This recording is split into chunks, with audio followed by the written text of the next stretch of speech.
Kali ini kita akan mencoba mendefinisikan cube menggunakan SQL Analysis Service. Kemudian data yang akan digunakan yaitu data AdventureWorks. Kemudian setelah itu kita akan mencoba juga membuat dashboard sederhana menggunakan Power BI. Langkah pertama, sebelum kita melakukan praktikum data warehouse, kita harus download dulu tools yang diperlukan. Tools yang pertama SQL Server 2019, kita bisa download dari link ini.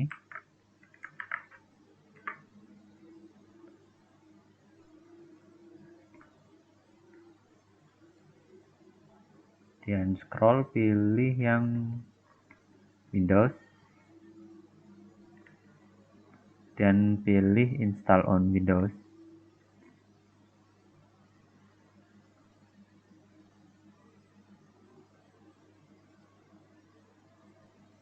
Karena kita akan menjalankan di desktop, kita pilih exe, kemudian continue. Kita akan diminta mengisi data-data sebagai berikut.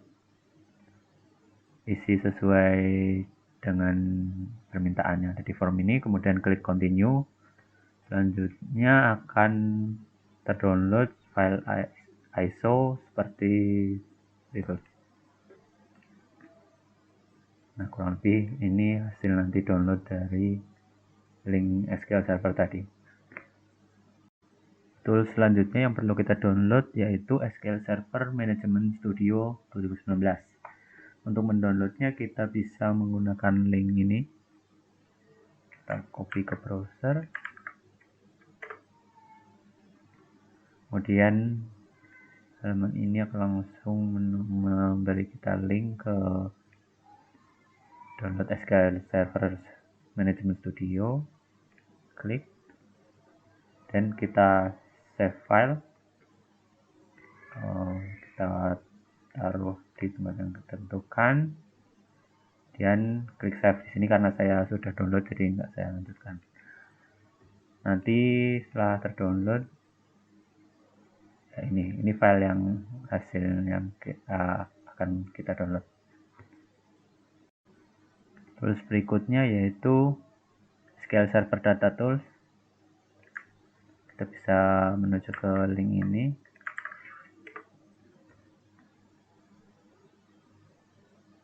Nah, di sini SQL Server Data Tools atau SSDT for Visual Studio 2019.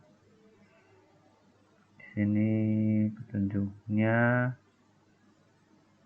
untuk menginstal SSDT kita harus menggunakan Visual Studio Installer.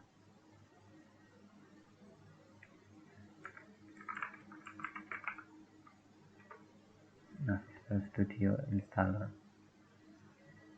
Ini kita misalnya belum terinstall, kita klik individual instance.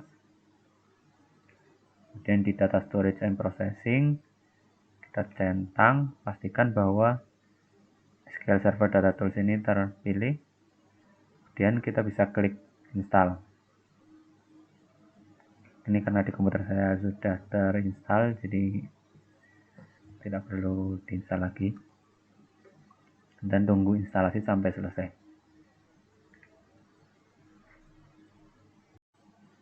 Setelah kita mendownload tools yang diperlukan, berikutnya yaitu kita download terlebih dahulu backup database AdventureWorks.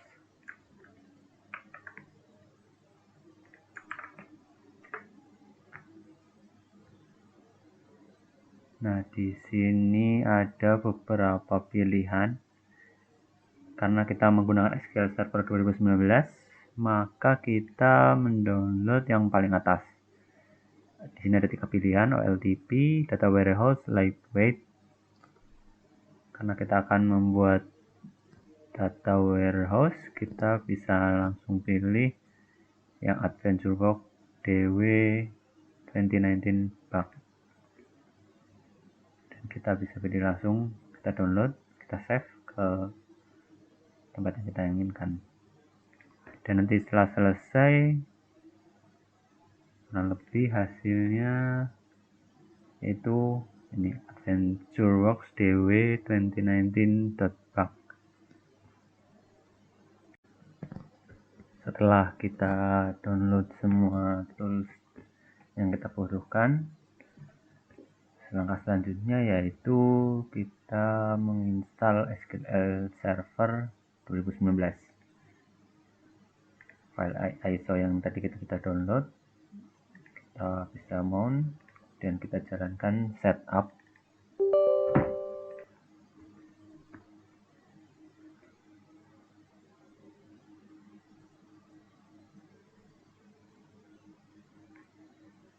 Kemudian kita pilih installation, terus kita pilih new SQL Server standalone.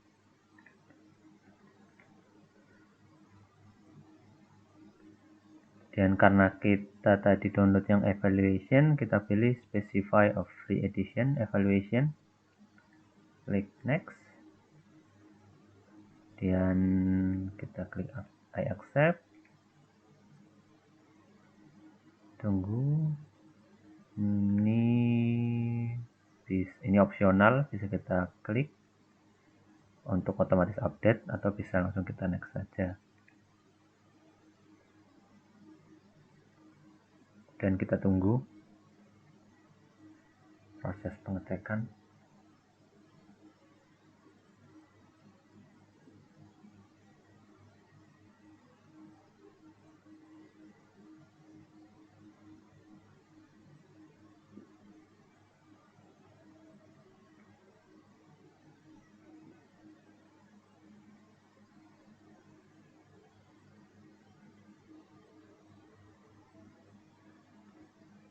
Sepertinya ini bakal cukup lama.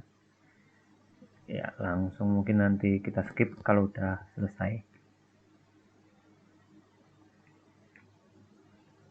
Ya, ini setelah selesai pengecekan ada satu warning, tapi masih bisa kita lanjutkan instalasinya.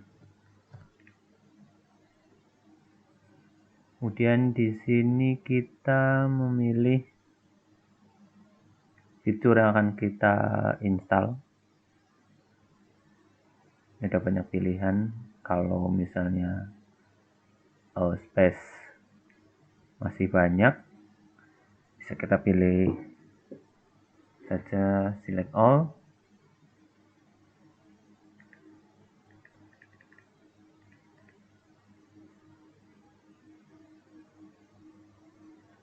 Dan selanjutnya bisa kita langsung klik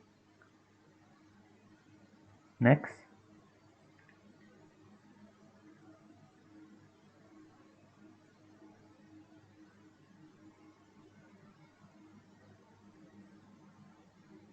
Dan ini kita mau bisa memberi nama instance of SQL Server. Kita pilih nama atau kita tetap pakai default. Ini kita pakai default.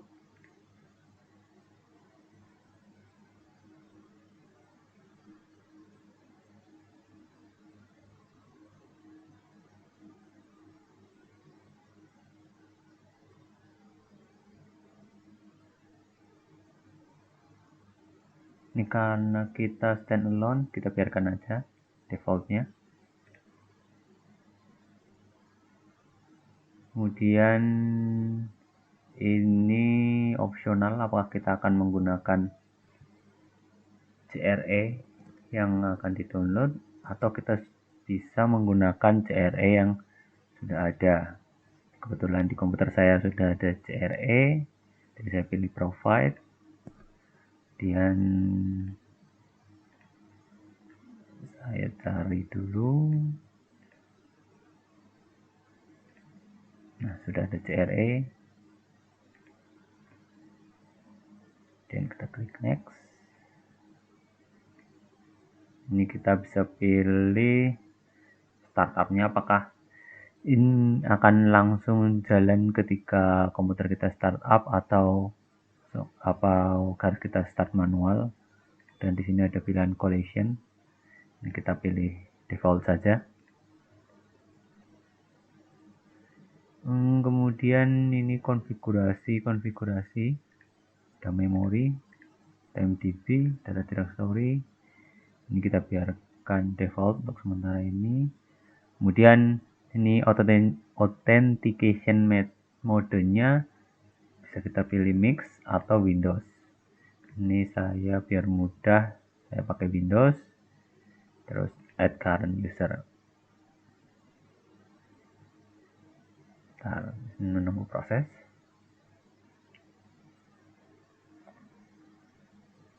Klik next.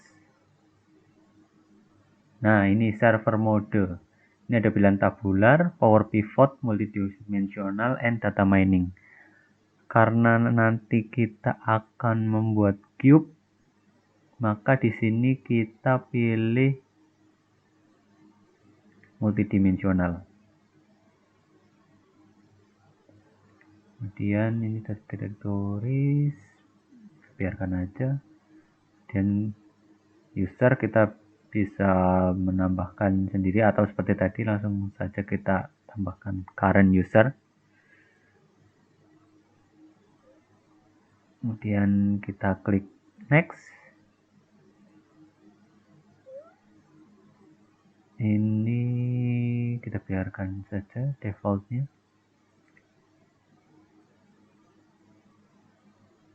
Kita default lagi, next.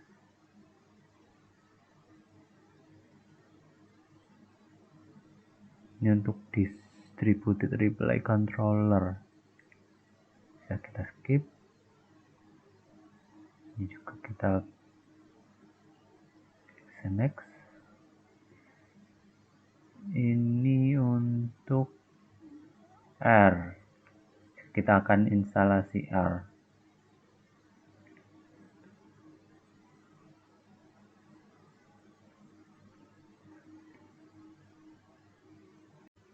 Ya, setelah tadi kita download semua tools dan backup yang dibutuhkan, selanjutnya kita akan menginstal SQL Server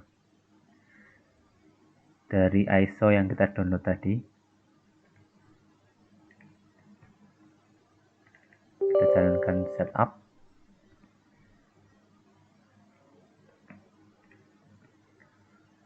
Dan kita pilih standalone.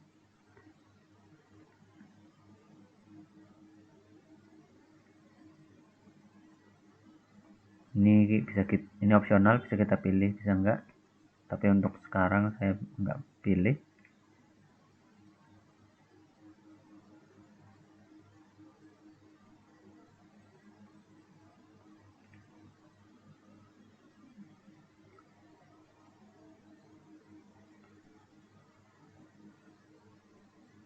Nah, di sini ada warning. Tapi tetap masih bisa kita lanjutkan. Lisensi key-nya kita pilih evaluation. Kemudian klik I accept license term.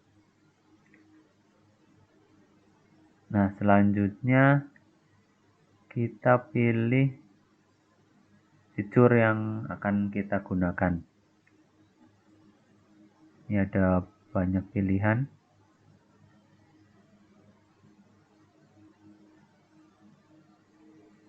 Untuk mudahnya kita bisa pilih database engine service, kemudian sama analisis service.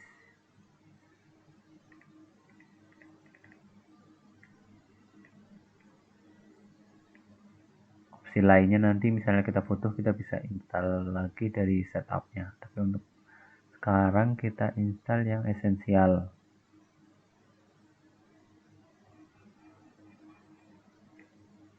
Dan kita klik next.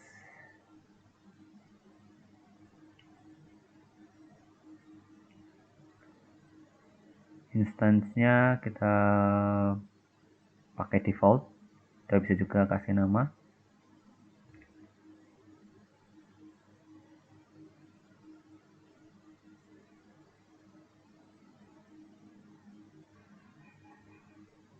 Kemudian ini kita pilih startup type-nya. Untuk sekarang kita pilih default-nya aja. Kemudian ini autentikasi. Kita bisa pilih autentikasi apakah menggunakan Windows atau mixed mode. Untuk sekarang kita pilih menggunakan Windows saja. Dan kita tambahkan user Windows yang sedang aktif.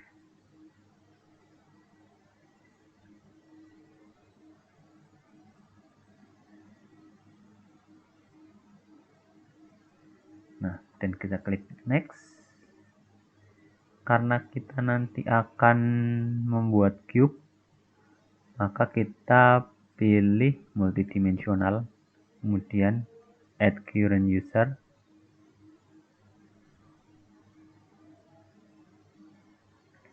kemudian klik next.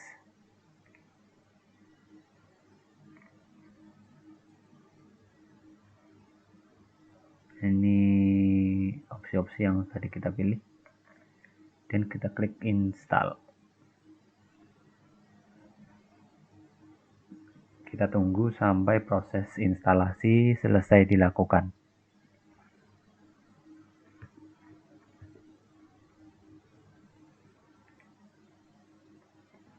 Ya, instalasi sudah selesai. Dan kita klik close.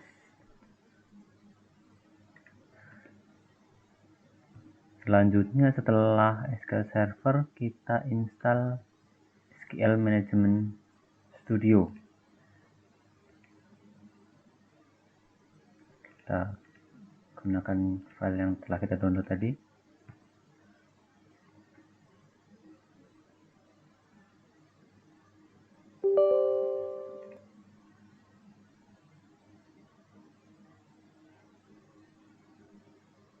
Dan kita langsung klik install.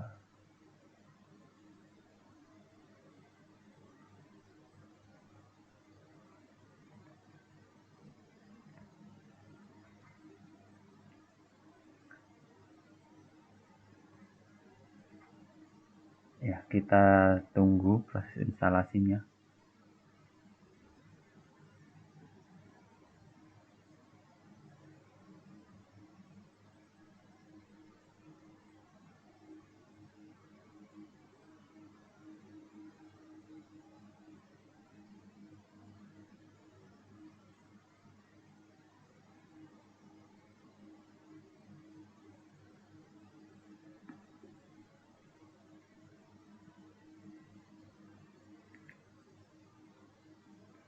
Ya, instalasi telah selesai.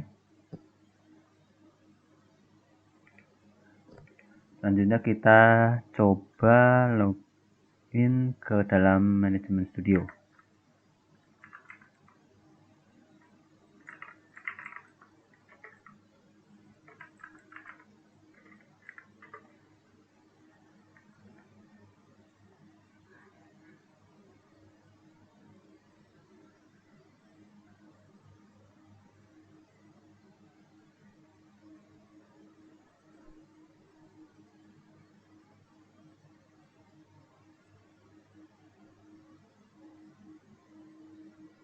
Ya, kita tunggu sampai loadingnya selesai.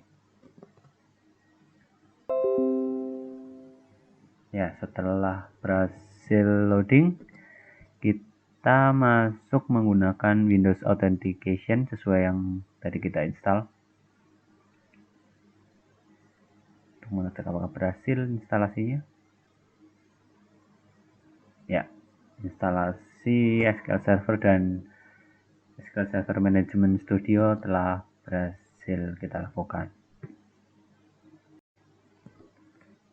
Setelah SQL Server dan SQL Server Management Studio tadi telah berhasil kita install, berikutnya kita akan merestore backup database yang tadi telah kita download. Cara restorenya yaitu klik kanan database, kita pilih restore database, kemudian kita pilih source-nya karena tadi berdasarkan file yang kita download kita simpan di hard disk, maka kita pilih device dan klik tanda 3 ini. Backup medianya kita pilih file, kita klik add, kemudian kita arahkan ke folder tempat kita download backupnya tadi.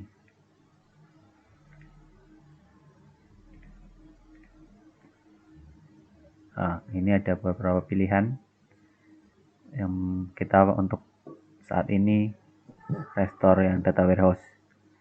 Kita klik yang kedua, kemudian klik OK, dan klik OK lagi.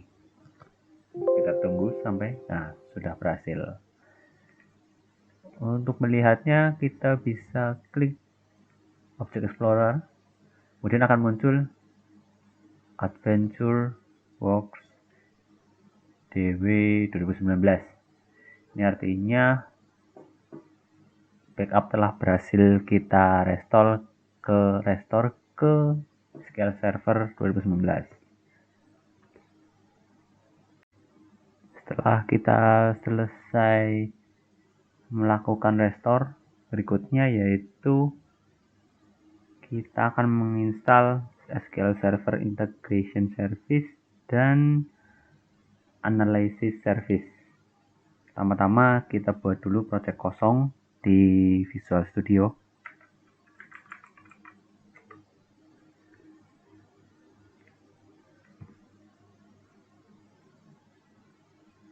Kita create new project dan kita pilih blank solution. Kita beri nama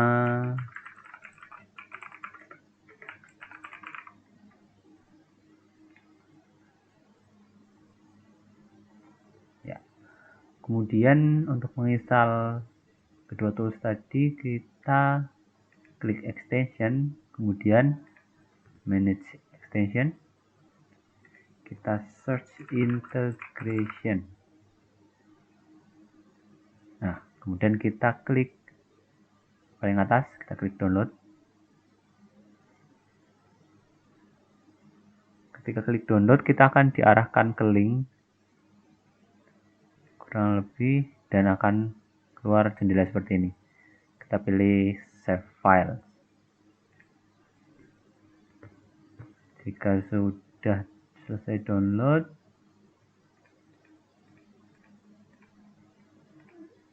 selanjutnya kita install integration service-nya.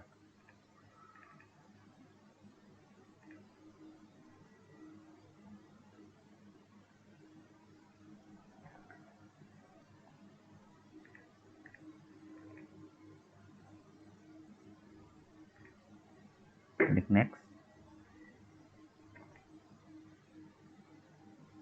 Ini kita pilih Visual Studio yang kita install di laptop atau komputer. Klik install. Please close the following. Oh, berarti coba kita close terlebih dahulu Visual Studio dan save ininya SQL Server Management Studio.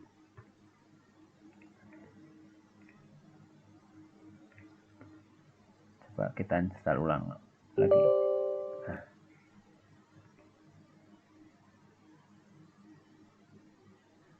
Kita tunggu proses instalasi.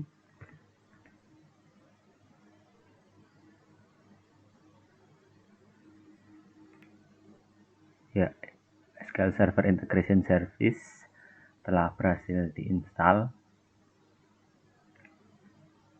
Selanjutnya kita install Analysis Service, maaf. Tadi di project kosong yang sudah kita buat, kita buka.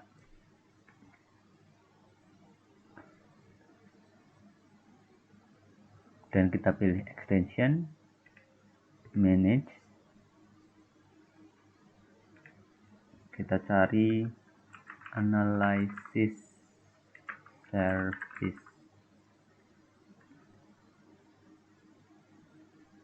Nah, ini kebetulan di komputer saya sudah terinstall,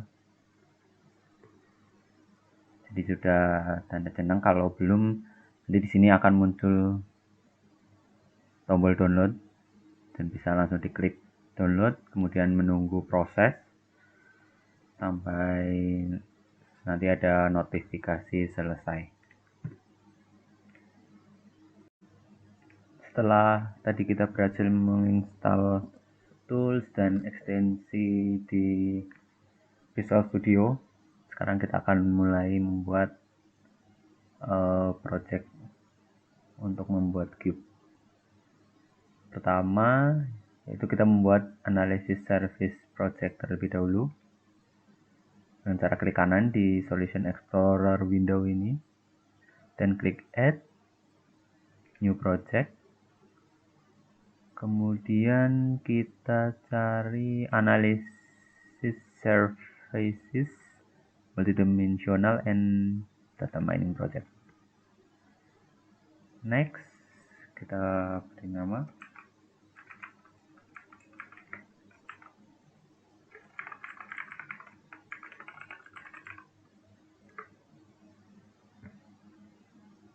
Ya, kemudian akan muncul folder-folder seperti ini.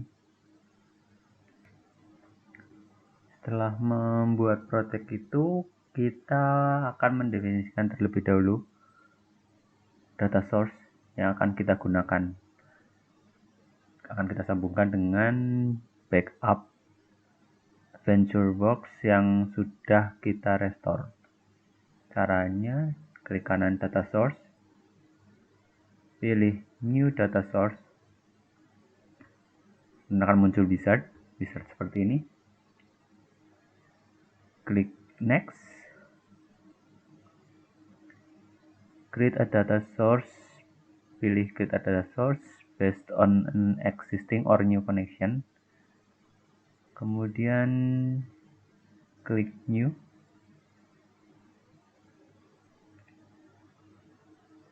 server name-nya kita tunggu.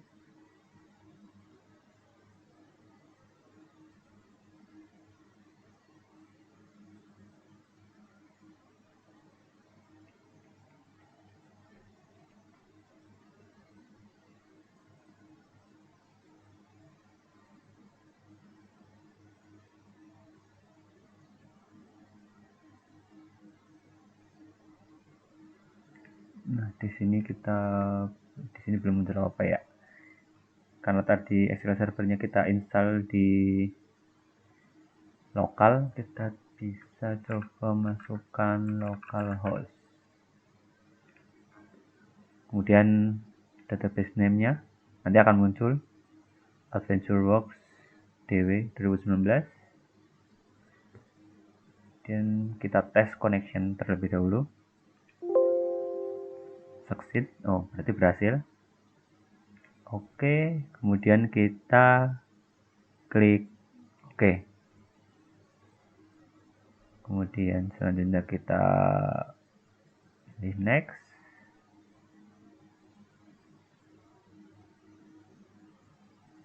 Kita pilih use credential of the current user. Data source name-nya kita bisa beri nama dan klik finish. Nah, maka akan muncul di sini AdventureWorks DW 2019 DS. Selanjutnya, setelah data source berhasil kita definisikan di sini, kita akan membuat data source view. Data source view itu memungkinkan kita bekerja dengan tabel dan metadata selama development tanpa open connection ke data source-nya. Untuk mendefinisikan data source view, Kita klik kanan, data source view, klik new data source view, kita klik next. Ini kita tadi sudah mendefinisikan, tinggal kita pilih next. Kemudian pada contoh kali ini saya ambil contohnya dari tutorialnya Microsoft di halaman resminya.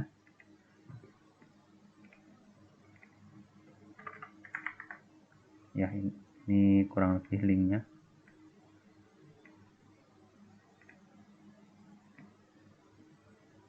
Jadi di sini kita akan memasukkan tabel-tabel yang kita akan buat cube-nya. Ini contohnya yaitu kita gunakan tabel fakta internet sales. Internet sales dengan dimensi customer, date, kemudian geografi, kemudian produk, dan faktanya kita ambil tabel fakta internet sales. Kita bisa klik kontrol, terus pilih dimensi tabelnya, kemudian klik tanda tanda lebih dari ya. Klik. Nah, nanti akan muncul di bagian included objects. Selanjutnya kita klik next. Namanya kita bisa pilih nama dan finish. Nah, kemudian view tersebut akan muncul di Solution Explorer di bawah folder data source view. Kita dapat juga melihat data source view yang tadi sudah kita definisikan dengan cara mengklik 2 kali pada file DSV-nya ini.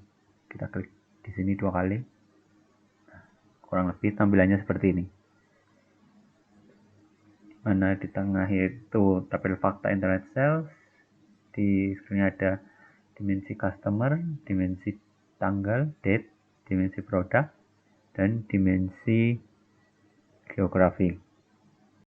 Pada tampilan ini kita bisa mengubah nama tabel dengan cara mengklik kanan tabel ini, kemudian kita klik properties.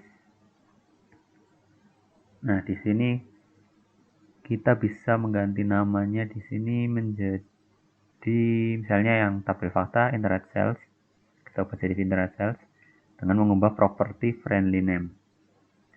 Kita klik di sini dan kita bisa klik enter, maka tabel yang di tampilan desain ini akan berubah juga menjadi internet sales. Kita coba ubah dimensi dengan menghilangkan dimnya agar lebih jelas. Sama, klik kanan, kemudian friendly name, kita ubah namanya sesuai yang kita inginkan.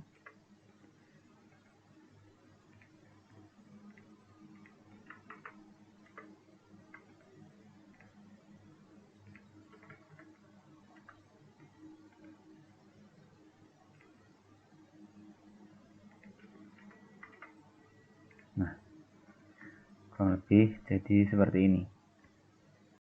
Jangan lupa setelah kita mengubah nama tabelnya, kita klik save all dengan mengklik icon disk 2 ini yang di foto kiri, atau menekan tombol Ctrl Shift S untuk menyimpan semua perubahan.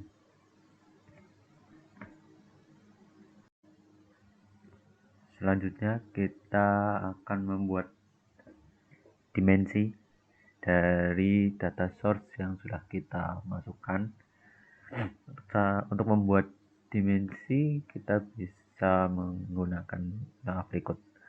Klik kanan di folder dimension di Solution Explorer, kemudian klik new dimension. Selanjutnya akan muncul dimension wizard, dan kita klik next. Nah, di sini ada beberapa pilihan tentang bagaimana kita membuat dimensi. Pada contoh kali ini, karena kita akan menggunakan dimensi dari data source view yang sudah kita masukkan, kita akan menggunakan use an existing table. Klik next. Kemudian data source view-nya, kita pilih data source view yang sudah kita buat. Kemudian untuk main table, pertama kita akan membuat dimensi tanggal. Maka kita pilih di main table ini date. Kemudian kita klik next. Nah, di sini kita akan memilih atribut dari tabel tanggal yang akan kita gunakan sebagai atribut dimensi. Pada contoh kali ini kita akan memilih date key, kemudian full date alternate key, kemudian English month name, calendar quarter, year, semester. Kemudian kita klik X. Nah, selanjutnya kita beri nama dimensinya. Untuk kali ini saya biarkan namanya default date dan klik finish. Nah, maka di Solution Explorer akan muncul date.dim. Ini adalah dimensi tanggal. Secara default, dimensi tanggal yang kita buat atributnya bertipe reguler. Untuk mengubah tipe datanya, kita bisa melakukannya dengan mengubah propertiesnya. Sebagai contoh, yang pertama itu misalnya full date alternate key-nya. Kita bisa cek di properties di pojok kanan bawah. Lalu kita cari type-nya. Nah, di sini type-nya masih reguler. Kalau di keterangannya kita baca, type itu menentukan tipe informasi yang disimpan dalam atribut tersebut.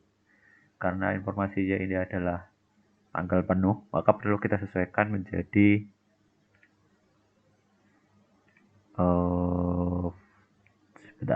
ke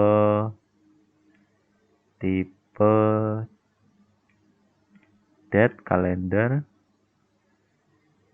kemudian kita pilih date.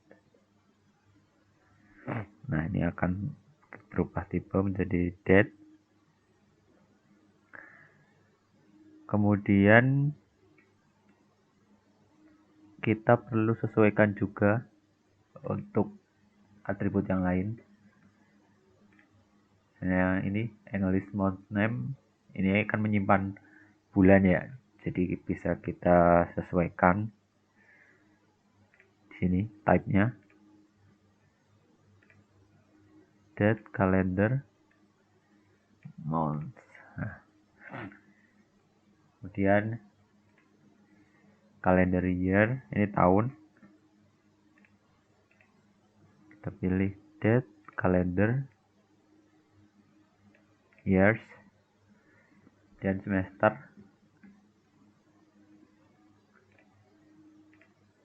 ini kita pilih setengah tahun, berarti half years.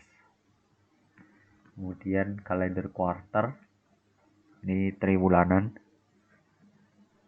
tipenya kita ubah jadi kalender quarter. Nah, ini quarters. Setelah kita sesuaikan, kemudian kita simpan.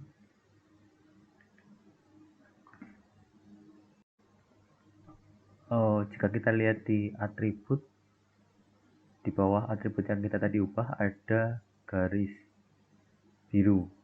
Coba kita di sini ada keterangan the attribute type is set to quarter which is not compatible with ini tadi regular dimension type.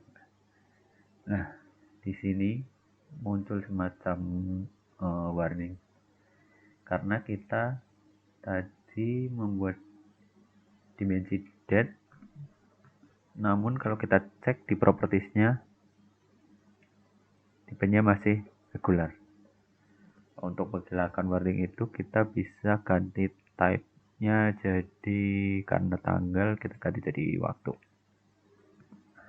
Kita klik di sini. Nah, garis birunya udah hilang. Dan kita klik save. Setelah kita mendefinisikan tadi dimensi tanggal, sekarang kita akan mencoba membuat definisi cubes, olap cubes yang akan kita bikin. Caranya yaitu klik kanan di Solution Explorer pada folder cubes. Di sini. Dan klik kanan. Klik New Cube. Dan akan muncul Cube Wizard. Klik Next. Kemudian kita akan memilih creation methodnya. Tidak ada menggunakan existing table, cube kosong, atau generate table in data source. Kali ini kita akan pilih use existing tables. Nah, di sini kita akan menentukan measure group table. Pada contoh cube ini nanti tabel fakta yang akan kita gunakan yaitu fakta terkait penjualan internet. Maka di sini kita akan pilih internet sales. Kemudian kita klik next.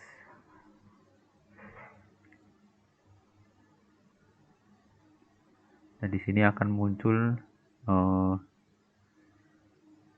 atribut-atribut yang akan kita jadikan atribut dari internet sales.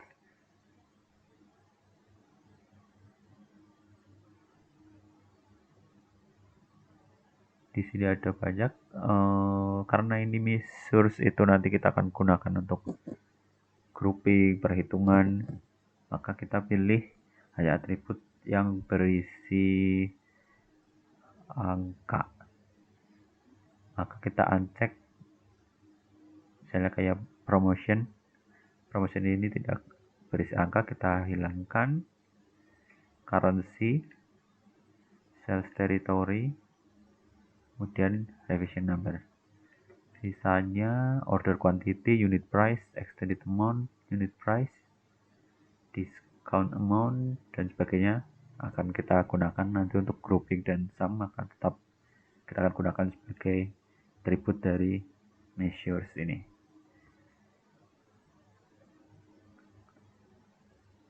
Dan selanjutnya kita klik next. Kemudian kita akan diminta memilih existing dimension. Pastikan dimensi tanggal yang sudah kita buat terpilih. Dan kita klik next. Nah, selanjutnya sini akan wizardnya akan merekomendasikan tabel-tabel lain yang akan menjadi bagian dimensi dari measures tadi. Karena internet sales ini tadi kita jadikan measures, maka ini tidak kita jadikan dimensi, sehingga ini kita uncheck. Kita pilih hanya produk dan customer. Dan kita klik next. Kemudian kita akan memberikan nama ke cube name-nya. Ini bisa bebas misalnya. Kemudian klik finish. Nah, setelah kita klik finish, maka di Solution Explorer akan ada cube dengan nama yang kita tentukan tadi. Kemudian akan terlihat cube structure di tampilan tab cube structure ini.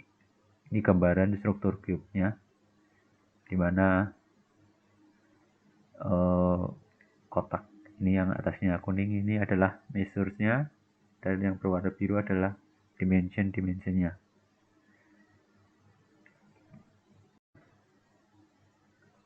Setelah kita tadi mendefinisikan cube, cube ini terdiri dari 3 dimensi, yaitu date, product, dan customer. Kalau kita cek dimensi date, tadi kita sudah menempatkan atribut-atributnya, menentukan atributnya.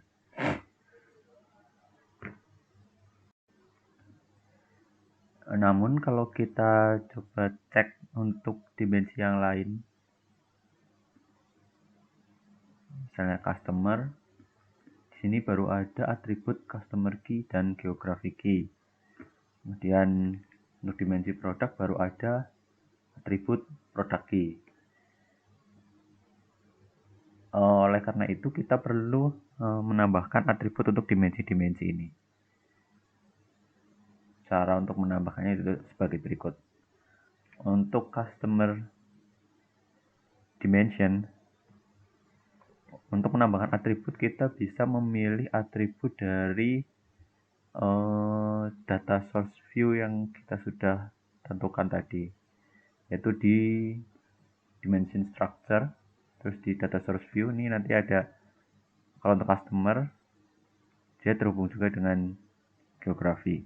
Di sini kita bisa memilih atribut yang di customer atau di geografi ini untuk ditambahkan sebagai atribut dimensi customer. Misalnya kita akan menambahkan dimensi-dimensi berikut, misalnya birth, marital status, and gender, email address, yearly income, total children, number children, English, education, English occupation,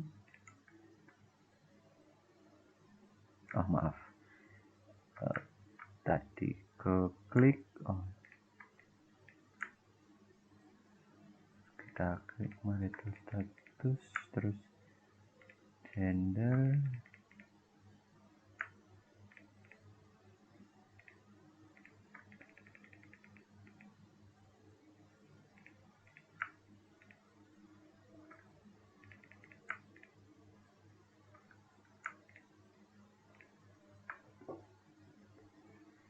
nah misalnya dari tabel customer ini kita bisa klik, bisa pilih beberapa dengan tadi sambil menekan tombol L.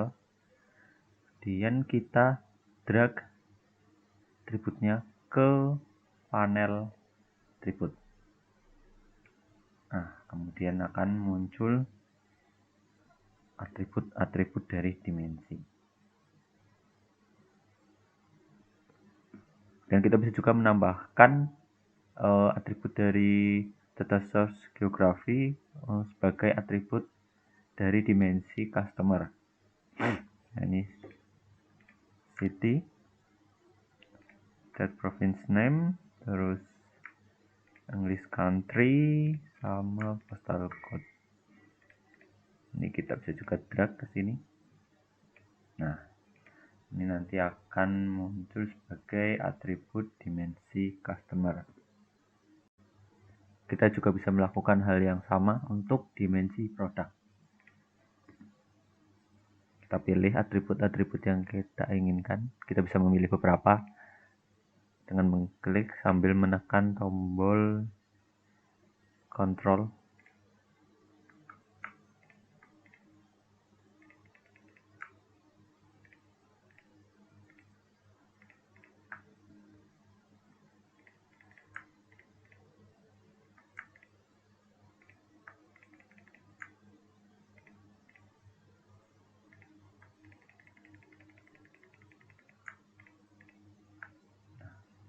Kemudian kita drag ke panel atribut.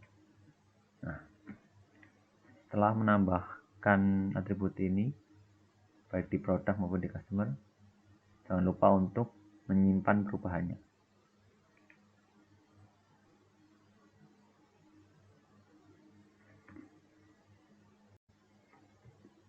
setelah tadi kita selesai menambahkan atribut untuk masing-masing dimensi, kita coba lihat cube yang telah kita definisikan. Nah, di sini di bagian kiri akan ada panel measures sama dimension. Di measures ini kita bisa klik tanda plus ini untuk melihat apa saja pengukuran atau measurement dari cube yang kita definisikan. Kemudian pada bagian dimension kita dapat melihat dimensi apa saja yang ada pada cube. Di sini kita melihat bahwa ada 5 dimensi, yaitu product, ship date, due date, customer, dan order date. Jika kita bandingkan dimensi yang di sini dengan dimensi yang ada di Solution Explorer, maka kita melihat bahwa ada perbedaan jumlah. Di sini ada 3, yaitu date, product, dan customer. Namun di cube structure kita melihat ada 5 dimensi. Mengapa seperti ini? Karena di measurement yang kita definisikan ini, di dalamnya ada 3 tanggal, yaitu ship date atau tanggal pengiriman, kemudian ada tanggal due date, kemudian ada tanggal order date. Nah, ini yang disebut sebagai role playing dimension, di mana satu dimensi di sini date pada measurement bertindak seolah-olah jadi 3 dimensi yang berbeda, yaitu ship, due date, dan order date. Dan ini dimensi, kemudian pada tab dimension usage kita bisa melihat dimensi apa saja dan measure groupnya. Nah, ini tadi yang kita sebut sebagai role playing, di mana di sini dimensi date, due date, dan order date. Kita lihat di sini dimensinya ada dalam kurung dan di luarnya ada date. Ini dimensi yang kita definisikan sebelumnya. Kemudian di sini coba kita klik browser. Nah, di sini karena kita belum melakukan deploy, maka akan muncul tampilan error.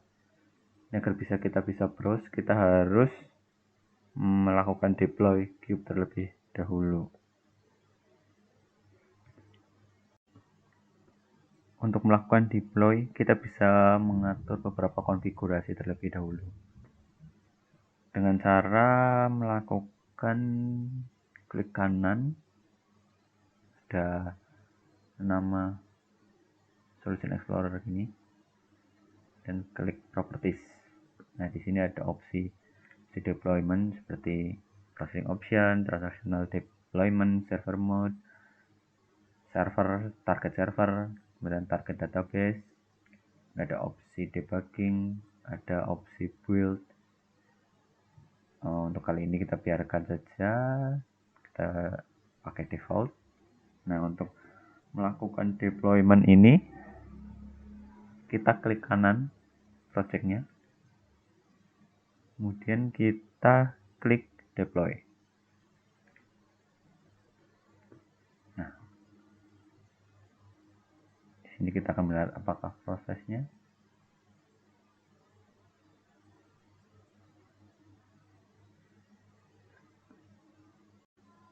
Untuk melakukan deploy, kita bisa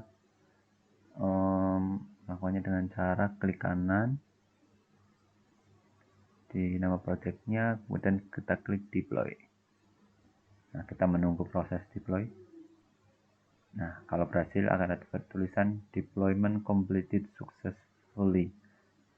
Nah, setelah berhasil deploy, baru kita bisa melakukan browse cube dengan cara mengklik browse di sini. Nah, ini kira-kira tampilannya menjadi seperti ini. Tampilan browse untuk cube kurang lebih seperti ini. Di sini kita bisa nanti mendefinisikan query. Untuk sementara ini coba kita lihat di pojok kiri ini ada measures yang berisi atribut measure yang kita definisikan, kemudian ada juga dimensi beserta atributnya, kemudian ada KPI yaitu Key Performance Index. Ini karena kita belum mendefinisikan jadi masih nggak bisa kita expand. Nah, kemudian tadi setelah kita deploy, kita juga bisa browse untuk masing-masing dimension. Namun untuk sekarang kita baru bisa browsing dimension ini berdasarkan kelas, karena kita belum mendefinisikan hierarki untuk dimensi produk. Begitu juga untuk customer, jika kita browse muncul yaitu yang paling atas yaitu birth date. Untuk tanggal juga kalender atas kalender quarter, jika kita browse maka isinya quarter. Nah, berikutnya nanti kita akan definisikan terlebih dahulu hierarkinya agar ketika kita browse dimensi akan kelihatan hierarki untuk dimensinya. Setelah kita mendefinisikan cube dan berhasil melakukan deploy, kita bisa melakukan beberapa hal untuk meningkatkan tampilan cube yang kita buat, seperti misalnya menerapkan format tampilan angka atau mendefinisikan hierarki dan relationship atau perhitungan-perhitungan custom. Pada contoh kali ini kita akan mencoba mengubah tampilan data dan mengubah nama atribut agar lebih mudah dipahami. Contohnya yaitu misalkan kita ingin menampilkan order quantity agar angka yang ditampilkan ada tanda pemisah ribuan, seperti misalnya titik. Kita bisa melakukannya dengan cara melakukan klik kanan order quantity, kemudian kita klik properties, kemudian kita cari format string.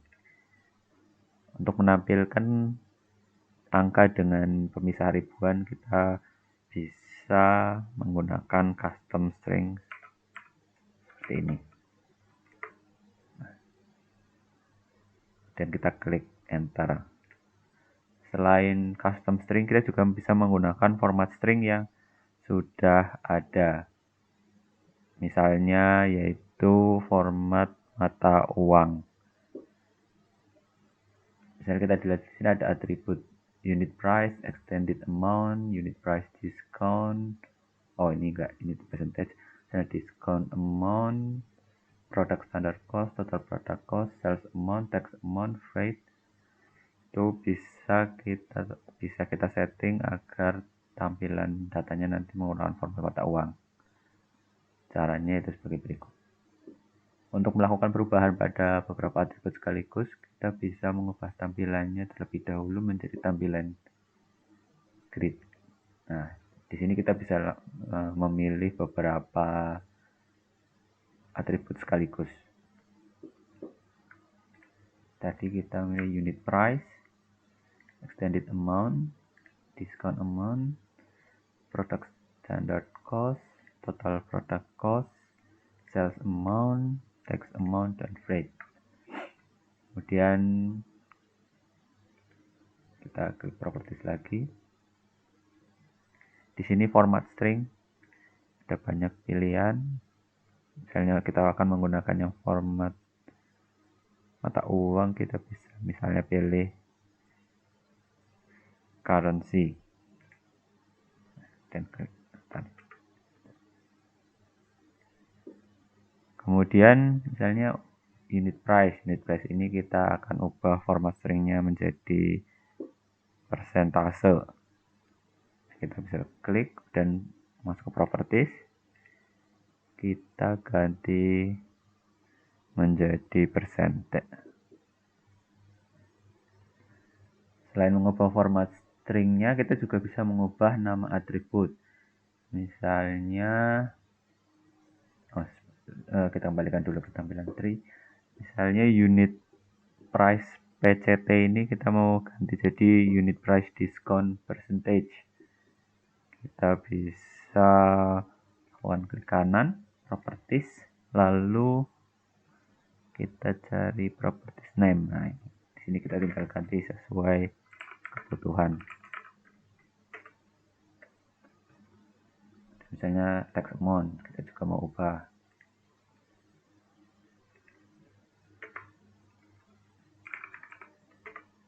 Lebih ini sehingga tampilan nama atributnya lebih mudah dibaca. Selain measurement, kita juga bisa melakukan perubahan pada dimension. Misalnya untuk nama ini, karena mungkin terlalu panjang, bisa kita ubah menjadi nama yang lebih ringkas. Caranya sama, yaitu atau kita bisa klik rename juga langsung. Nah, ini kita rename menjadi country rate. Dan ini kita juga bisa ubah.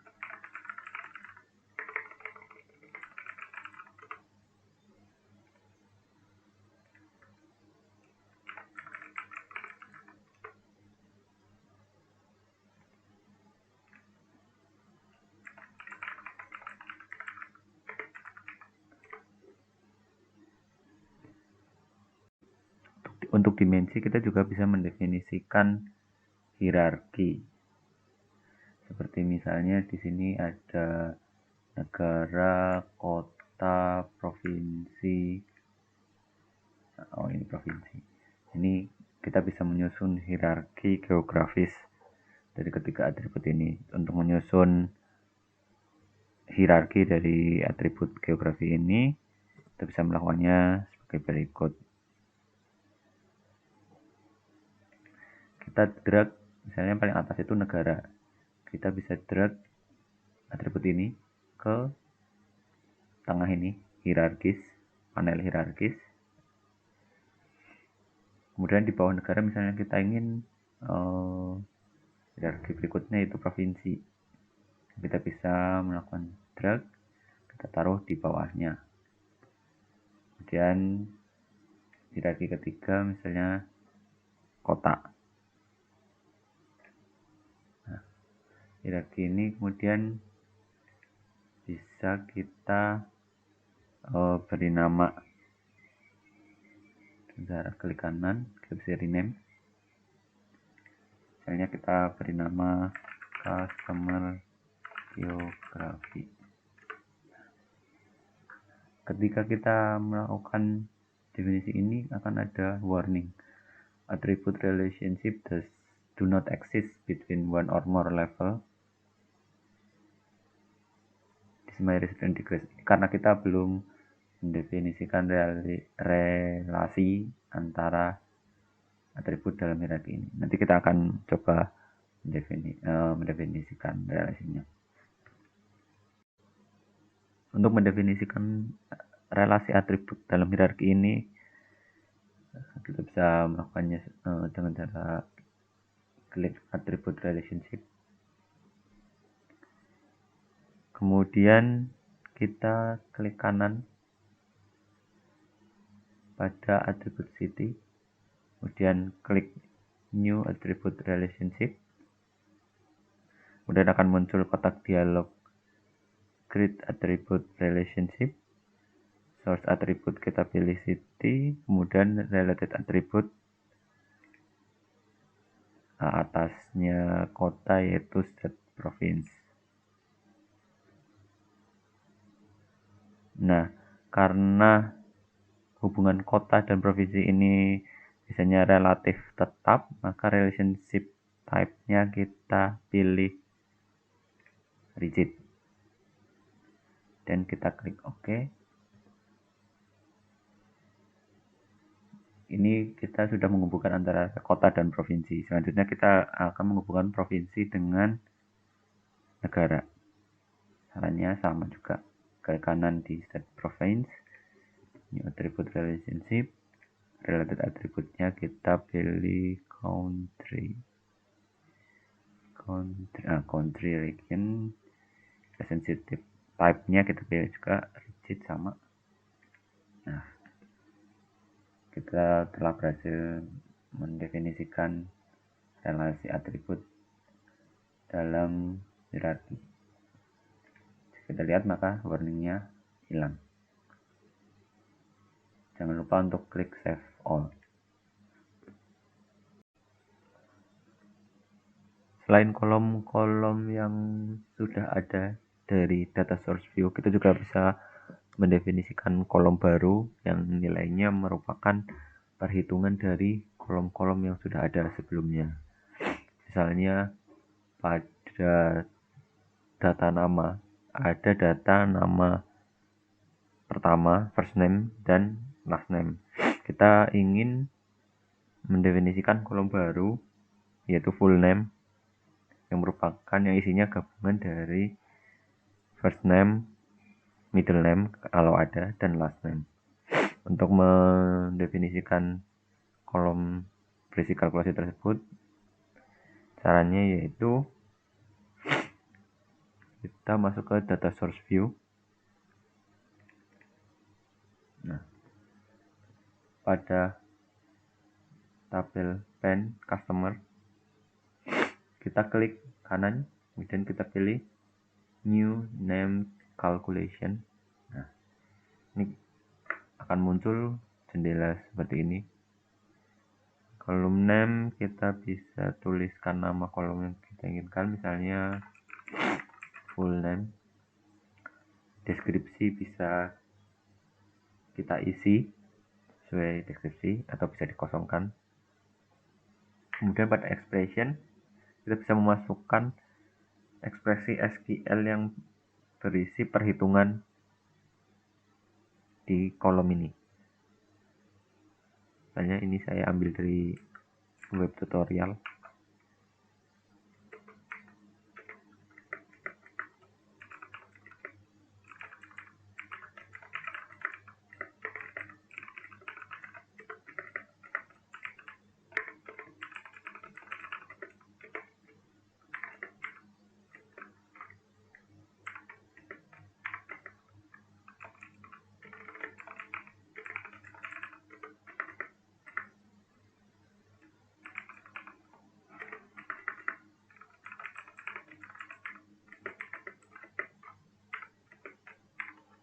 Ini ekspresinya, jika middle name-nya kosong, maka kita langsung menggabungkan first name dan last name. Tapi jika ada middle name, maka kita gabungkan first name, middle name, dan last name. Dan kita klik OK. Nah, setelah tadi kita mendefinisikan, jika kita perlebar ini, maka akan muncul atribut baru yang bernama full name. Jangan lupa di save. Dan untuk melihat isi datanya, kita bisa melakukan coba explore. Nah, di sini berisi datanya. Tadi kita menambahkan kolom full name. Jika kita cek paling kanan, nah akan muncul kolom baru yang bernama full name.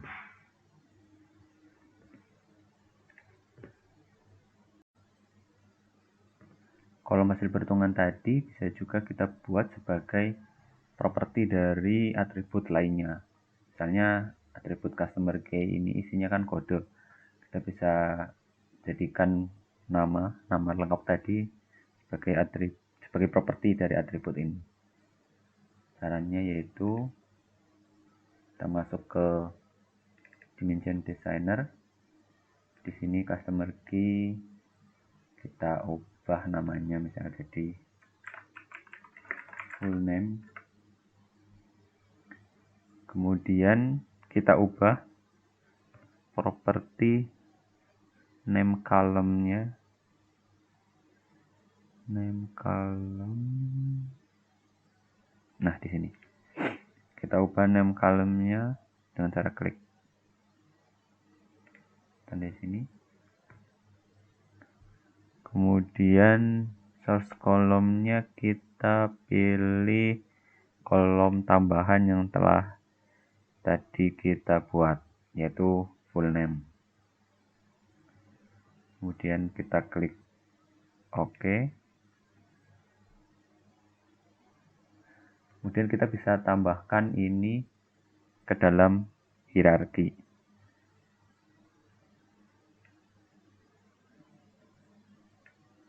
Nah, jadi nanti setelah negara, provinsi, kota, maka kita langsung di bawahnya yaitu orang-orang yang ada di kota tersebut.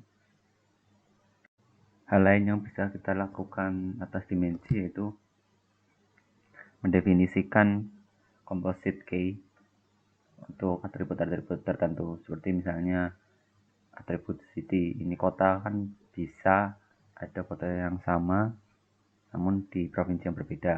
Untuk membedakannya kita menggunakan kunci kota dan provinsi.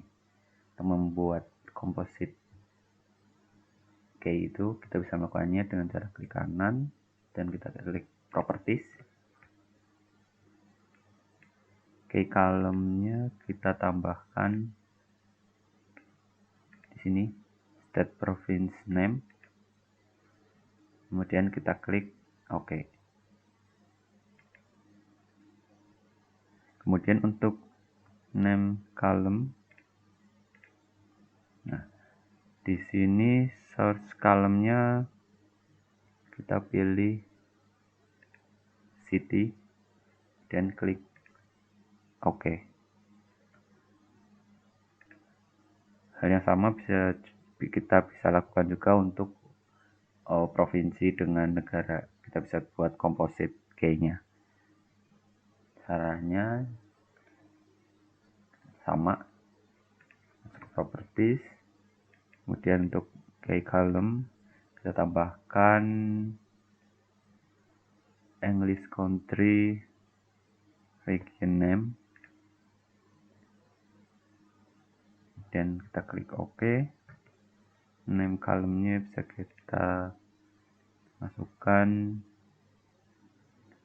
state province name. Nah, kurang lebih seperti itu untuk mendefinisikan composite key. Untuk dimensi dengan atribut yang sangat banyak, kita bisa mengelompokkan atribut-atribut ini pada folder untuk mempermudah tampilan pada saat kita melakukan browse view. Misalkan city, country, region, kemudian postal, sama ini merupakan lokasi, maka kita bisa kumpulkan ini dalam sebuah folder dengan cara mengubah propertiesnya. Nah, di sini kita untuk atribut hierarki display foldernya kita beri nama misalnya location.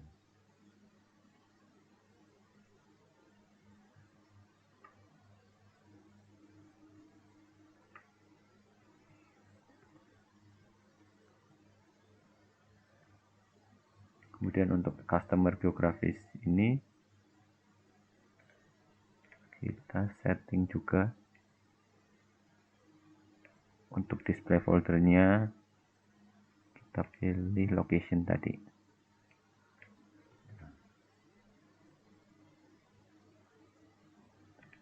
Kemudian misalnya community stand, education, gender, house owner flag, marital status. Ini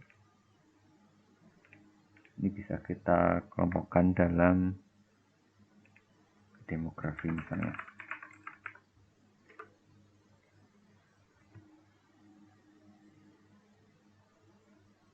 Kemudian untuk email address dan nomor telepon, kita misalkan masukkan kontak.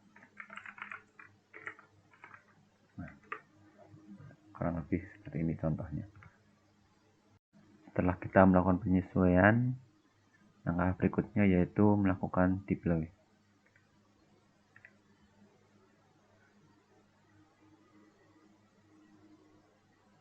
Nah, setelah deploy berhasil, tadi kita sudah mendefinisikan hierarki untuk customer. Kita bisa melihat hierarki yang telah kita definisikan dengan cara browse. Jika sebelumnya kita browse, maka isinya adalah kode-kode. Namun setelah kita definisikan hierarki, maka hierarkinya yang paling atas yaitu negara. Kemudian jika kita klik lagi negara, di bawahnya akan ada provinsi, misalnya ini Australia, New South Wales. Dan jika kita klik lagi, di bawahnya akan ada kota. Kita klik lagi, di bawahnya adalah nama. Dan ini tampilan setelah kita tadi mendefinisikan hierarki. Kemudian untuk cube-nya, coba kita browse. Nah, untuk customer,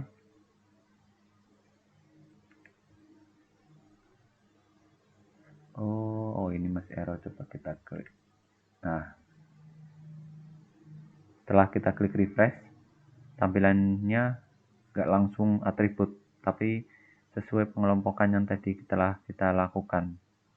Misalnya kontak, tadi kita akan masukkan ke display folder, isinya email address sama phone. Kemudian demografi, isinya demografi customer, location isinya customer, termasuk di dalamnya hierarki. Kurang lebih seperti ini setelah kita melakukan penyesuaian customer. Selanjutnya kita akan melakukan penyesuaian untuk dimensi-dimensi lainnya.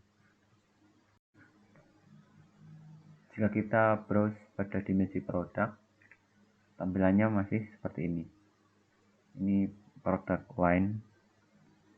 Agar lebih mudah, kita bisa seperti tadi, dimensi customer, mendefinisikan name calculation dan mengesetnya sebagai properti dari atribut product line.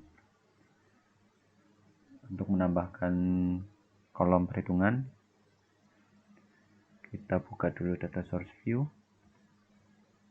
kemudian klik kanan produk, kita klik new name calculation, column name kita isi product line name, ekspresi,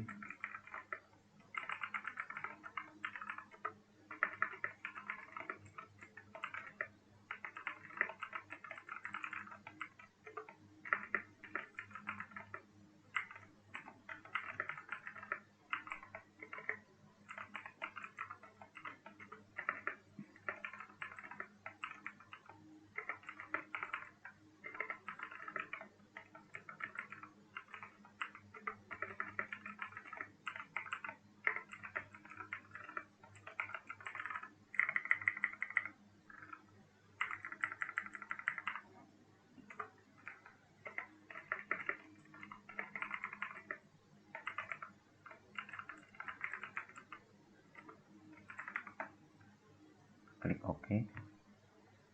Nah, jika kita lihat akan ada baru product line name, dan kita bisa lihat explore data. Nah, akan ada di sini product line name, nama ini. Selanjutnya kita set kolom baru tersebut menjadi properti dari atribut lain. Kita buka dulu dimension structure. Kemudian kita pilih product line. Kemudian kita ubah name column-nya. menjadi product line name. Nah, kemudian untuk product key, agar tidak menampilkan kodenya itu ketika kita browsing, product key kita ubah name column-nya menjadi, kita pilih English product name. Kemudian namanya kita ganti jadi product name.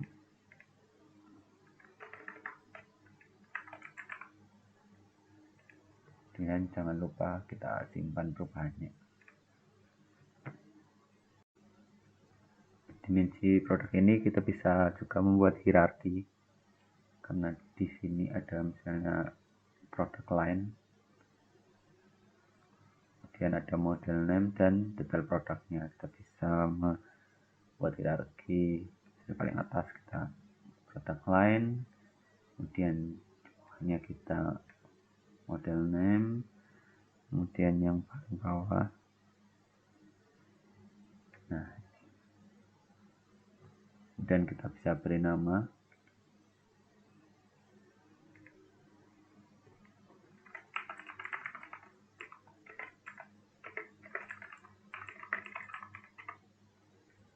Di sini masih muncul warning karena kita belum mendefinisikan atributnya. Untuk mendefinisikan atribut, kita klik atribut relationship,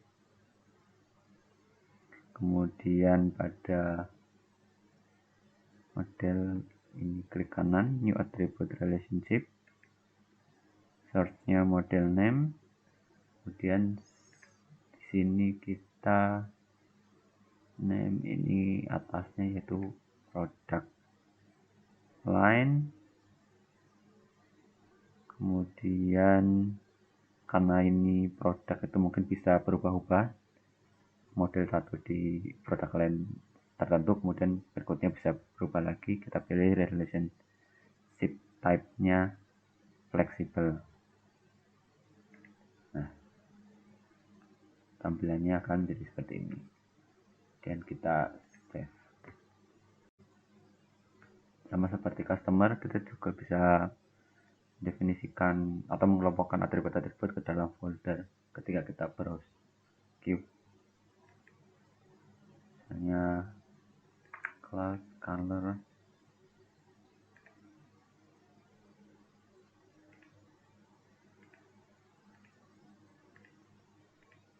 kita kelompokkan dalam folder misalnya untuk akun stok, kemudian untuk kita masukkan dalam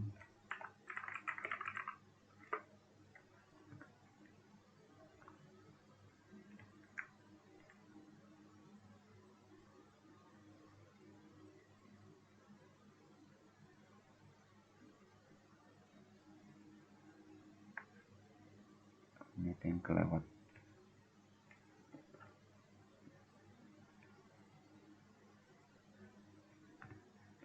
Dan misalnya ini target yang kita masukkan dalam story. Nah, ini kemudian kita set juga untuk nama all member ketika kita nanti browse dimensi ini. Dalam hierarkinya kita klik hierarki, kemudian all member name-nya kita kasih nama all product.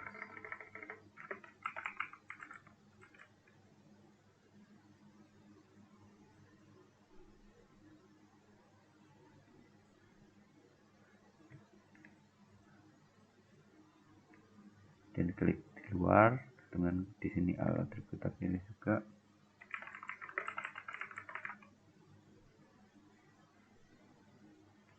Jangan lupa untuk menyimpan.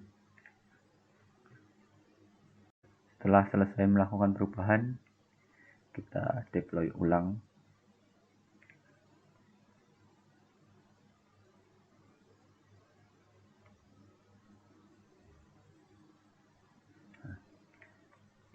kalau kita browse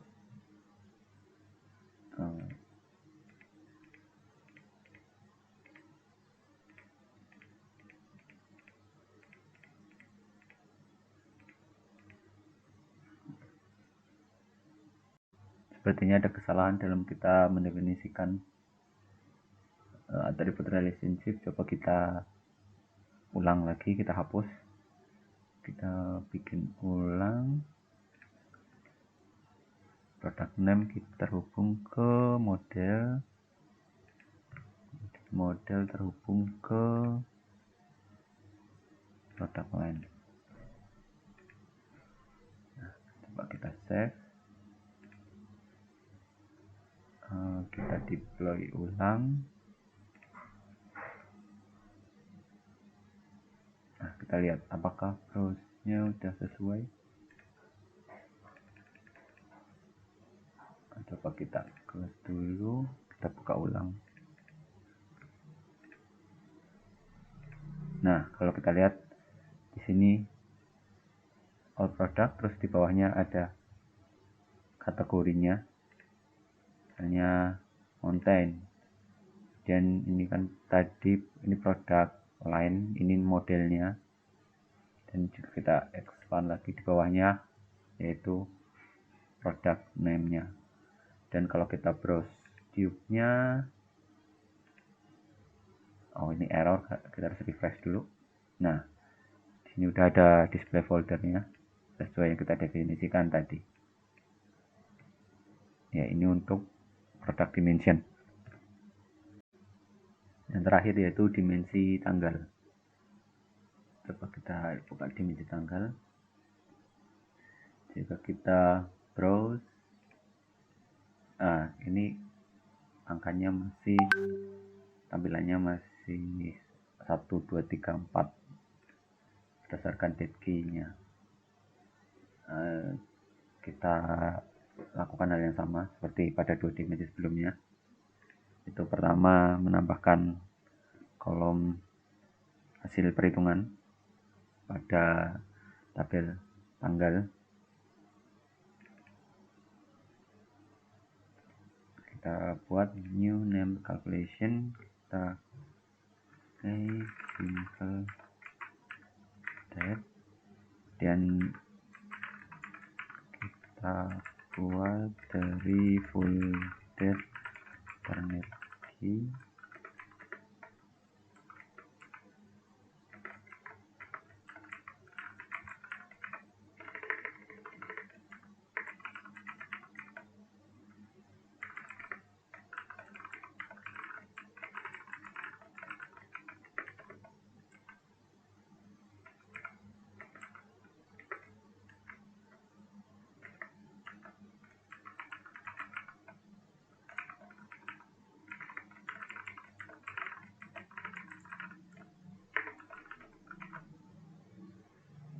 Ya, misalnya contohnya seperti ini. Ini dalam bentuk bulan, tanggal, koma, kemudian tahun. Dan kita klik OK. Dan kita coba lihat hasilnya. Nah, di sini hasilnya seperti ini. Jika kita lihat, nah simple date-nya akan menghasilkan nilai seperti ini.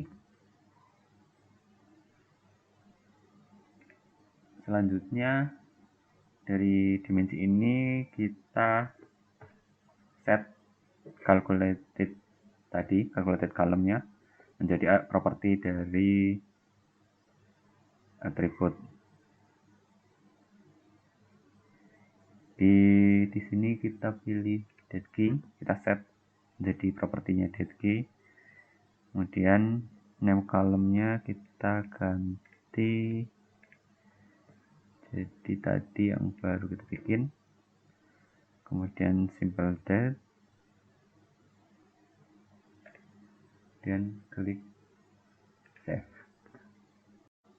Untuk tanggal kita bisa juga mendefinisikan hierarki, misalnya tahun itu ada 2 semester, Kemudian dalam tahun itu ada triwulan, satu semester ada 2 triwulan.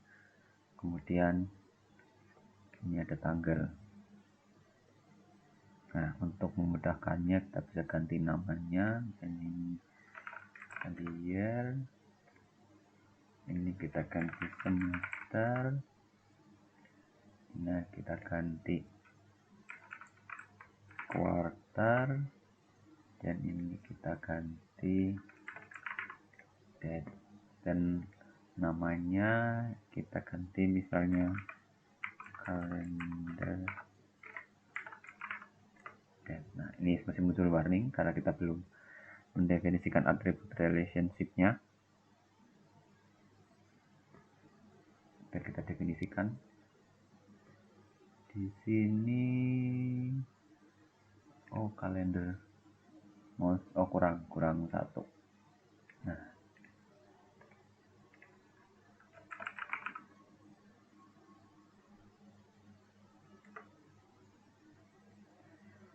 dan kita set atributnya. English month ini hubungannya dengan quarter, dan quarter hubungannya dengan semester, dan semester hubungannya dengan tahun. Nah, dan jangan lupa untuk menyimpan perubahannya. Jika kita melakukan explore di data tanggal, maka kita lihat bahwa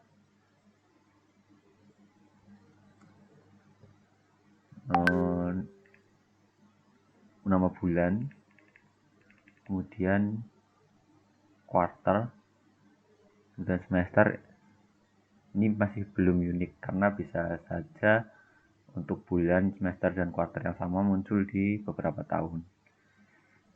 Selain itu, tampilan quarter dan semesternya juga masih kurang user friendly. Untuk membuat atribut yang lebih mudah dibaca, kita bisa membuat atribut-atribut unik untuk bulan, quarter, dan semester. Untuk bulan, kita bisa membuat name calculation. Kita beri nama misalnya month name, kemudian tulis ekspresinya, misalnya kita gabungkan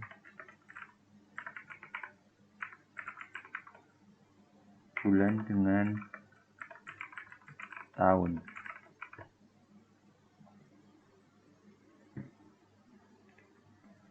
Kemudian untuk quarter,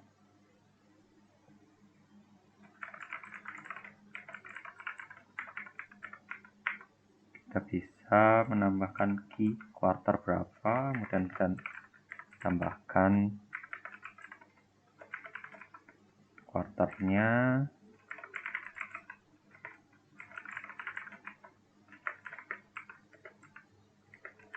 dan tahun.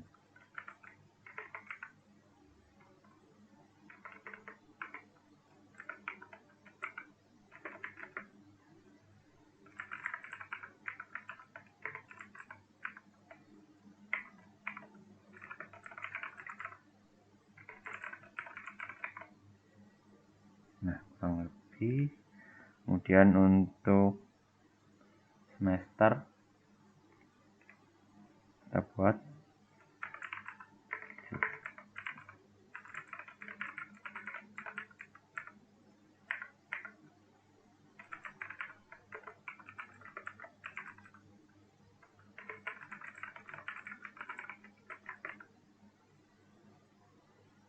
semesternya 1, kita tulis H1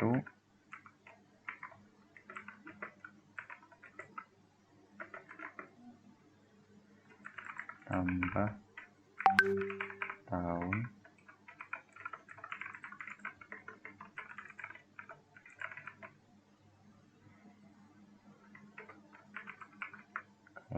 semesternya 2. Jadi bisa kita gabung aja. Semester 2.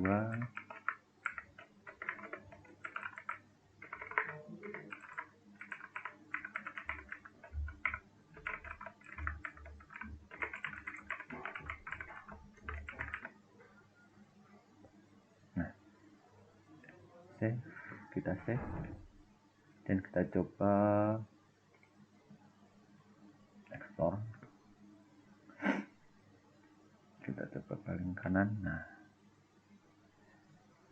ini Januari 2005, kemudian kuarter 1 tahun 2005, semester 1 2005. Selain menambahkan kolom unik, kita juga bisa menambahkan kunci komposit untuk membedakan bulan, semester, dan kuarter.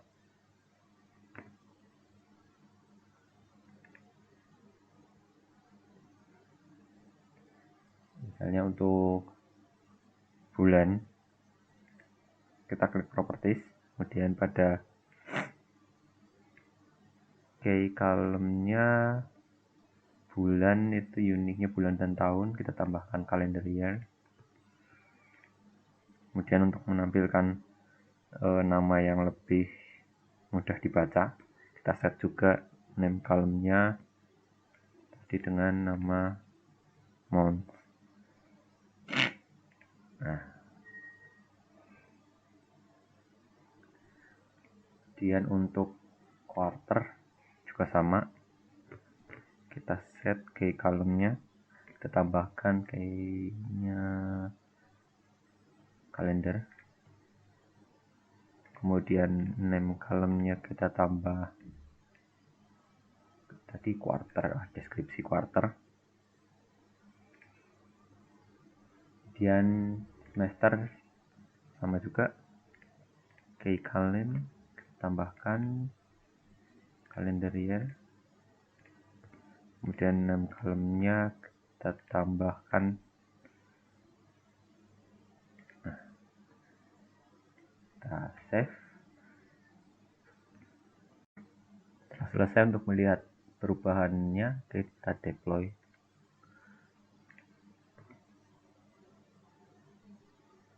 Nah, setelah kita deploy, coba kita lihat dimensi tanggal ini. Kita refresh.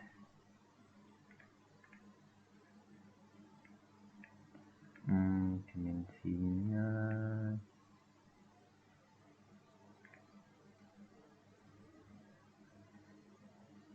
sepertinya ada yang kurang pas. Coba kita close dulu.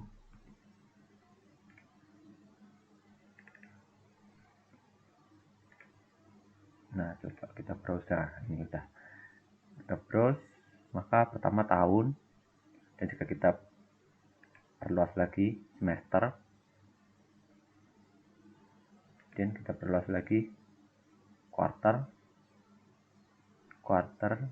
dan kita perluas lagi ada bulan. Nah, di dalam bulan ada tanggal. Ya, kurang lebih untuk dimensi tanggal hierarkinya seperti ini. Jika kita melakukan browse dimensi tanggal, kita melihat bahwa untuk bulan pengurutannya berdasarkan alfabet nama bulannya. Untuk mengurutkan ini, maka kita harus mengubah beberapa hal. Pertama, kita masuk ke dimension structure, dan karena kita mau mengurutkan berdasarkan angka tanggal, maka kita tambahkan dulu amount number of year, kita tambahkan, diklik di data source view, klik kanan ini, kemudian new attribute from column, kemudian kita set attribute hierarchy enable-nya to false, optimized state-nya not optimized, attribute hierarchy order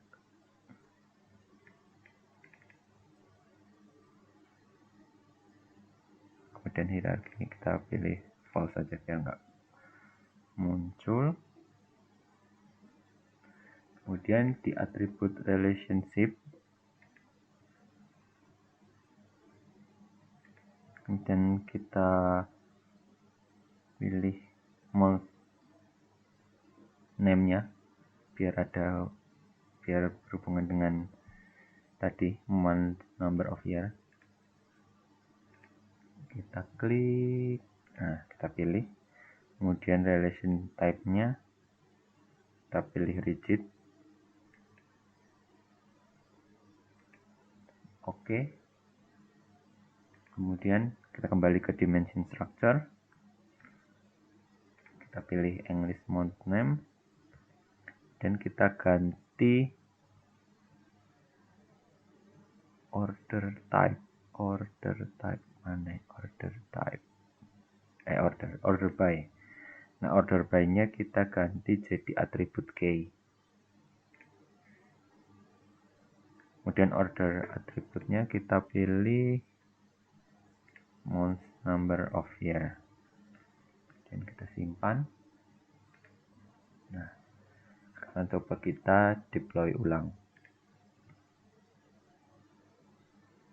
Nah, setelah kita deploy, kita close, coba kita buka lagi, kita browse.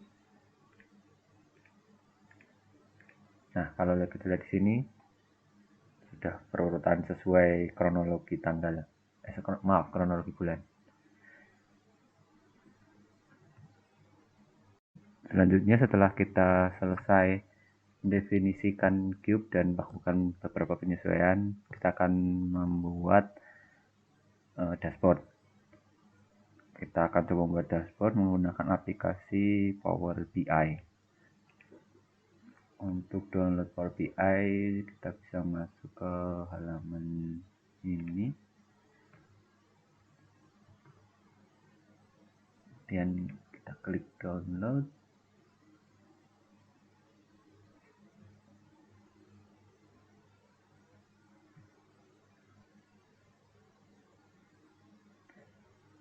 Dan kita klik get.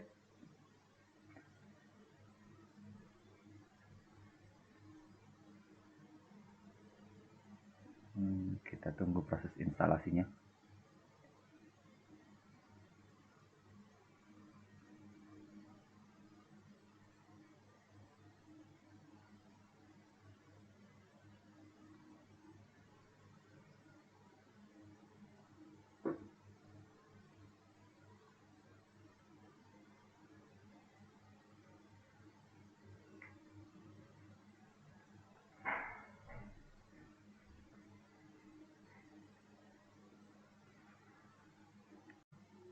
Setelah selesai, maka kita coba launch.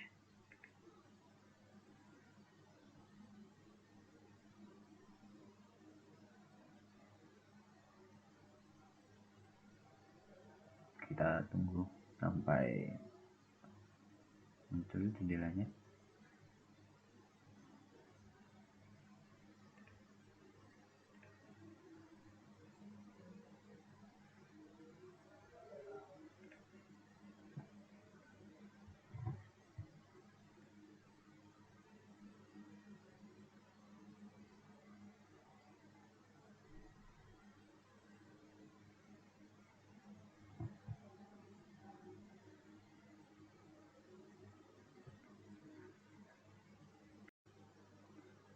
Setelah kita berhasil membuka Power BI desktop, langkah pertama yang harus dilakukan yaitu kita mengkoneksikan Power BI ini dengan database analysis service. Kita klik get data.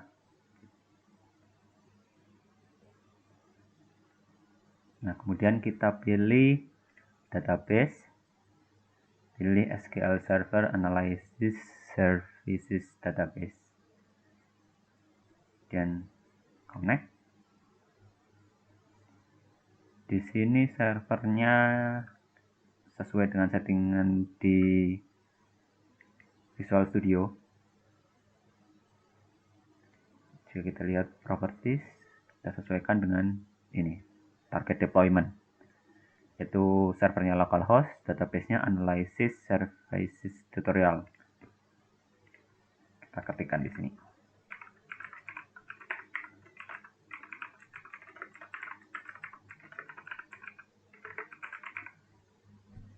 Kemudian di bawahnya ada pilihan import atau connect live. Untuk sekarang kita coba menggunakan connect live. Kemudian kita klik OK. Dan di sini akan muncul pilihan perspektifnya. Kita pilih Adventure Box dan kita klik OK. Nah, ketika kita sudah berhasil, maka di sini akan muncul measurement dan dimension yang kita definisikan di cube. Nah, kita akan mencoba membuat dashboard sederhana yang menampilkan tren penjualan per bulan dalam 1 tahun, kemudian penjualan berdasarkan negara, serta penjualan berdasarkan model nama. Pertama kita akan memasukkan line chart, kita klik line chart, nah kemudian di sini karena sumbu X-nya nanti adalah per bulan, kita pilih dari tanggal pemesanan. Kita asumsikan penjualan itu berdasarkan tanggal pemesanan. Kita pilih English month name, kita centang. Kemudian kita pilih nilai penjualannya yaitu sales amount. Nah, nanti akan muncul kurang lebih seperti ini. Ini berarti penjualan dari Januari 2011 sampai kalau di sini terakhir Desember 2013. Kemudian selanjutnya kita tambahkan misal pie chart. Pie chart di sini kita akan menampilkan penjualan berdasarkan negara. Kita klik sales amount, jadi total penjualan. Kemudian kita pilih negara itu ada di dimension customer. Ini sudah. Kemudian kita pilih display folder location. Kita pilih, ini bisa pilih hierarki, tapi kita untuk sederhananya pilih negara. Nah, di sini kemudian akan tampil total penjualan berdasarkan negara.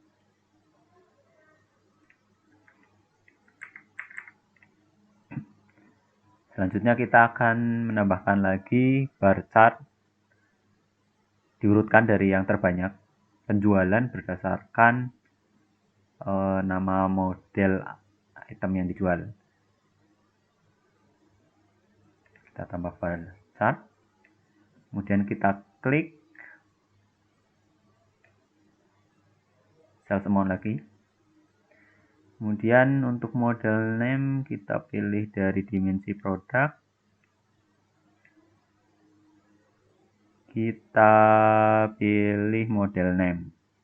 Nah, model name, kemudian di sini kita pilih sort by, pilihnya sales amount. Nanti akan diurutkan dari model name dengan penjualan terbanyak. Nah, di sini kita bisa mengatur lebarnya.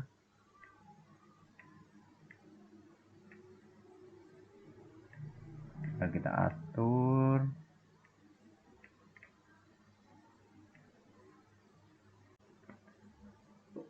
Kemudian bagaimana jika kita ingin menampilkan dashboard ini khusus untuk tahun-tahun tertentu? Kita bisa menambahkan slicer untuk filtering data. Klik di visualization, klik slicer. Kemudian kita pilih calendar year. Nah, ini jika kita ingin memilih rentang waktu tertentu, di sini kita bisa mengganti apakah mau drop down, list, between, kita pakai list aja. Maka di sini akan muncul tampilannya menjadi seperti ini. Jika kita klik, maka tampilan data akan menyelesaikan data untuk tahun yang kita pilih. Kita bisa memilih untuk beberapa tahun dengan cara menekan kontrol dan mengklik beberapa pilihan. Seperti ini kira-kira. Tapi jika kita ingin memilih 1 tahun saja, kita tinggal klik. Nah, kurang lebih seperti ini.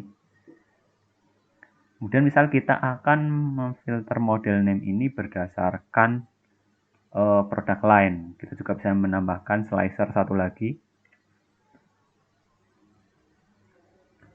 Produk line kita bisa pilih dari produk. Kita pilih produk line. Nah, maka akan muncul pilihan ini. Misalkan kita ingin menampilkan 2013 untuk produk line road. Oh, ternyata model dengan penjualan terbanyak yaitu model road 250. Dan negara yang banyak membeli yaitu Australia. Dan di sini dapat kita juga lihat trennya. Selanjutnya, misal kita akan menambah judul, kita bisa menambahkan text box di sini. Misalnya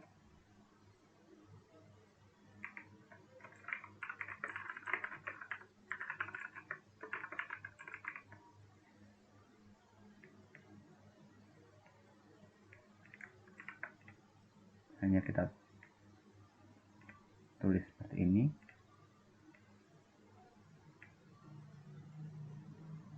Kita taruh di sini. Nah, ya kurang lebih seperti ini contoh tampilan dashboard sederhana. Ini masih bisa ditambah lagi visualisasi yang sesuai kebutuhan apa data yang ingin kita tampilkan. Dan di sini kita bisa juga mengeset background, mengeset warna. Di sini ada beberapa tema yang udah default, seperti misalnya kita ganti jadi seperti ini, atau ganti yang backgroundnya ungu.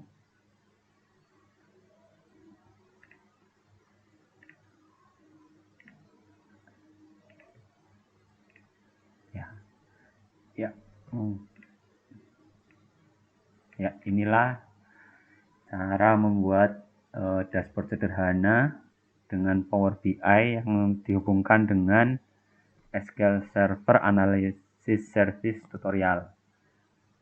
Dashboard ini bisa kita simpan di komputer lokal.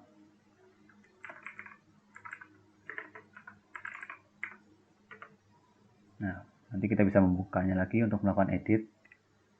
Dan bisa juga kita melakukan publish. Ini akan dipublish ke Power BI yang versi web. Karena saya belum pernah punya akunnya, jadi saya belum bisa menunjukkan cara mencobanya. Ya, sekian contoh pembuatan dashboard dan pembuatan cube dari data AdventureWorks. Terima kasih.